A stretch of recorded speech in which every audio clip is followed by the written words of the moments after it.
Really interesting article in The Sun, how a single 1,000-year-old coin could change the history of an entire continent and prove seafarers reached Australia hundreds of years before Captain Cook. The copper coins are from Kilwa, an ancient trading port that is now in Tanzania. The coin was discovered on the remote Elcho Island off the coast of Australia and home to just over 2,000 people. The archaeologist who found the ancient coin on the beach on the island of Elcho says the discovery could change history. According to experts, it's a dead ringer for a Kilwa coin from an ancient trading city in what is now Tanzania, some 6,000 kilometers away. The discovery of the coin on the remote island could mean that the first non-Aboriginals to set foot in Australia were not Europeans, but Africans from Kilwa. Alternatively, it could have been the Portuguese who raided Kilwa in 1505, with experts saying they may have left the coin behind on their travels through Southeast Asia. Portuguese seafarers were in East Timor in 1515 and could potentially have reached the Australian mainland. Mike Hermes, an archaeologist who discovered the coin, said the Portuguese were in Timor in 1515. To think they didn't go 3 more days east with the monsoon wind is ludicrous. And I take you now to an interview I did with a gentleman called M.G. Vasanji, who's a fantastic writer, and I've enjoyed his books a great deal. Very powerful, a little mystical, at times even dark.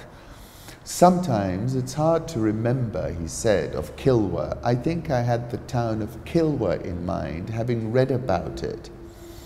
It has a certain romance to it. Being ancient, it's one of the oldest urban settlements in sub-Saharan Africa. The Arab traveller Ibn Battuta mentions it in the 14th century. The English poet John Milton mentions it. It's older than Delhi. Its descriptions in old Portuguese texts are fantastic.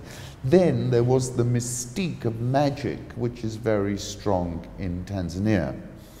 From his book and an interview I did with him at the Norfolk, the past is a dangerous business, warned Aki Limali. It is best to keep it buried. And on this point of the monsoon wind, Professor Felipe Fernandez Amesto explains the precocity of the Indian Ocean as a zone of long-range navigation and cultural exchange is one of the glaring facts of history, made possible by the reversible escalator of the monsoon. What it meant is the wind blew you all the way from India and maybe even as far as, all the way from wherever the Portuguese actually got to, all the way down to Mozambique. Then you'd wait and then the wind would turn around and take you all the way back again. Camões, who actually followed that route from Portugal all the way down past the Cape of Good Hope and all the way to Macau. Time changes and our desires change. What we believe, even what we are, is ever changing. The world is change, which forever takes on new qualities.